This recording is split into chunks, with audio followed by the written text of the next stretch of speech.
ना चाहते हुए भी जबरदस्ती जैसे कोई कर्म हमसे पाप कर्म करा ले, ये कौन कराता है? हम तो नहीं चाहते पर कराता कौन है? तो बोले विचार नहीं कर पाए इसलिए ऐसा प्रश्न होता है। बिना चाहत के कोई पाप करा ले ऐसा सृष्टि में कोई विधान ही नहीं है। हम पाप तो नहीं करना चाहते पर जिससे पाप होता है वो चाहते हैं। क्या? सुख भोग। कहां से? पर स्त्री, पर धन, नाना प्रकार के आचरण जो पाप आचरण है उनसे सुख चाहते, पाप नहीं करना चाहते पर हम सुख भोगना चाहते हैं, सुख संग्रह करना चाहते हैं, इसी से पाप होते हैं। श्री भगवान से कह रहे केन प्रयुक्तोयम पापम चरति, किससे प्रेरित होकर पाप करता है? तो बोले संसार में सुख भोगने की चाहत ही पाप कराती है। देख लो इसको, जितनी भी जेल भरी है सुख भोगने की चाहत से, जितने भी नरकगामी होते सुख भोगने की चाहत से। ये सुख भोगने की चाहत, इस शरीर से सुख भोगा मिला तो है नहीं क्योंकि है नहीं वहां। इस शरीर को भोग लें, इस शरीर को, इस शरीर, इस वस्तु को, इस व्यक्ति को, इस स्थान को भटकता पूरा जीवन पापाचरण करते। मैं नहीं चाहता पाप करना, मानते हैं, लेकिन पाप का मूल जो संसार से सुख भोगने की लालसा, उसी से पाप होता है। भगवान उत्तर दे रहे हैं कामेश क्रोधेश रजो गुण समुद्भवः, ये महासनो महापापमा विद्धेन मिहि वैरिणम। ये बड़ा भारी दुश्मन है, इसको कोई जल्दी परास्त नहीं कर पाता। ब्रह्मचर्य, गृहस्थ, वानप्रस्थ, सन्यास तभी सार्थक है जब इस दुश्मन को हरा दे, नहीं तो इस सब मिटिया मेट कर देता है।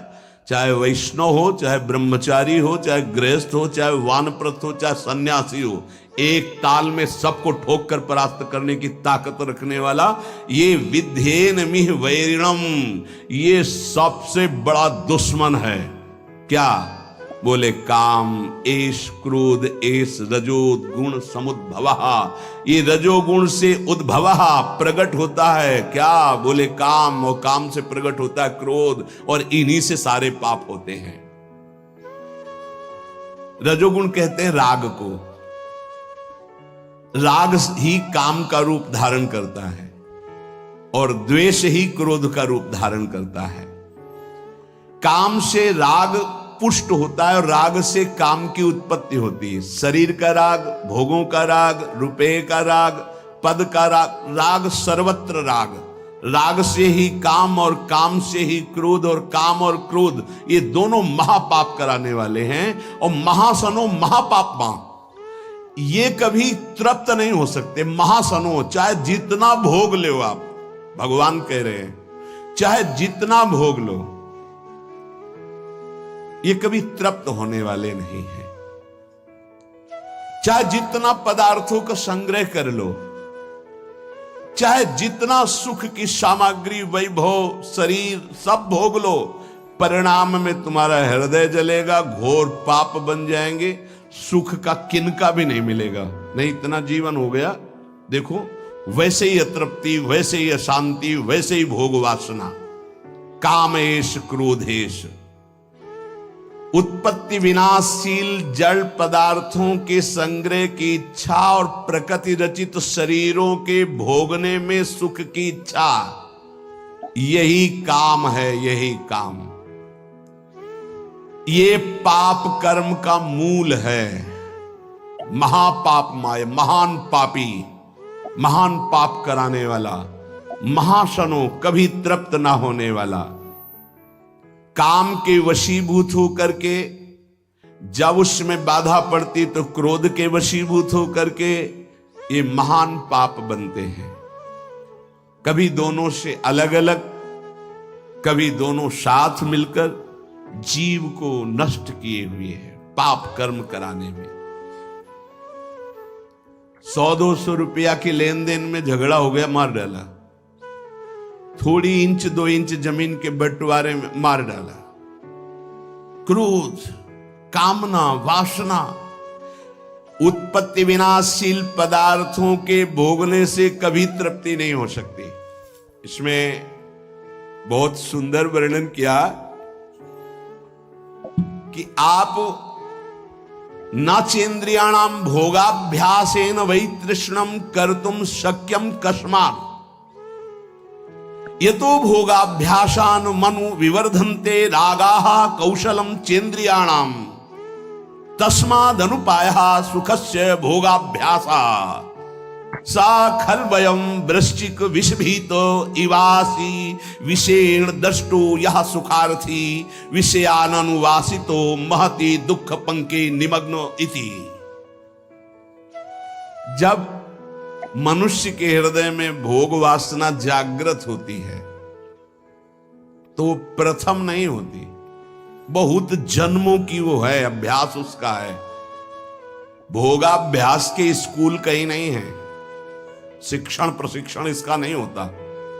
भोगाभ्यास पूर्व से, जैसे रसेंद्री का भोग, तो बच्चा पैदा हुआ, किसी ने शिक्षा नहीं दी, मां का वक्षा स्थल स्तन लगाया गया, पीना शुरू कर दिया। दूध की बोतल लगाई गई, किसने सिखाया है? भोगाभ्यास उसका पूर्व से दृढ़ है। वो शरीर नया पाया है लेकिन पुराना है, वो पुरातन है, वो जीव भगवान का अंश सनातन।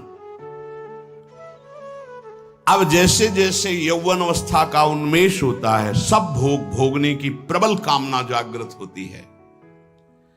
अगर उपासक ये बात समझ ले, बहुत जल्दी विश्राम मिल जाए, जो यहां समझाना चाहते हैं।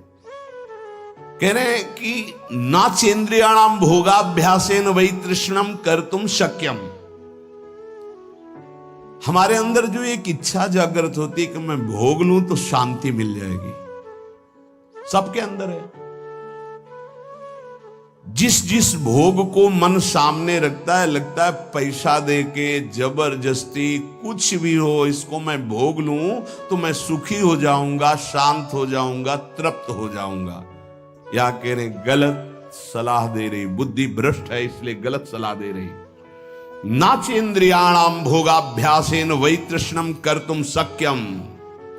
ये इंद्रियों का भोग कभी तुम्हारी तृष्णा को शांति प्रदान कर ही नहीं सकता।